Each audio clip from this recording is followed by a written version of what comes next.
కుట్రలు జరుగుతున్నాయని సీఎం రేవంత్ రెడ్డి అన్నారు. డీకే అరుణ ఈ ప్రాంతాన్ని అభివృద్ధి చేయకుండా అడ్డుకుంటోందని మండిపడ్డారు. కాంగ్రెస్ లో ఉన్నప్పుడు మంత్రి పదవులు అనుభవించి కార్యకర్తల గుండెలపై తన్ని పార్టీ మారారని ఎద్దేవా చేశారు. పాలమూరు ప్రాజెక్టుకు జాతీయ హోదా తెస్తామని చెప్పి బీజేపీ జాతీయ ఉపాధ్యక్షురాలి పదవి తెచ్చుకున్నారంటూ ఆగ్రహం వ్యక్తం చేశారు. బీజేపీ బీఆర్ఎస్ కుట్రలను తిప్పికొట్టాలని రేవంత్ పిలుపునిచ్చారు.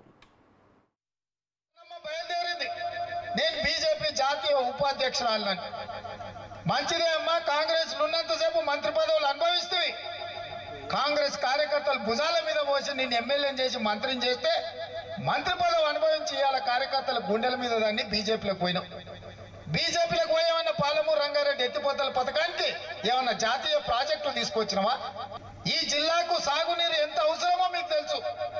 నరేంద్ర మోడీ 10 ఏళ్ళు ప్రధానమంత్రిగా ఉంటే పాలమూరు రంగారెడ్డి ఎత్తిపోతల పథకానికి జాతీయ ప్రాజెక్టు తేలేదు. కానీ నువ్వు భారతీయ జనతా పార్టీలో జాతీయ ఉపాధ్యక్షురాలు పదవి తెచ్చుకున్నావు.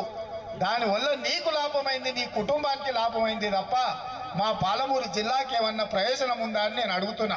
ఇవాళ భరసింహారెడ్డి అరుణమ్మ ఎట్లన్నా చేసే కొడంగల్ తుట్టి చేయాలి, తూటు ఒడవాలి.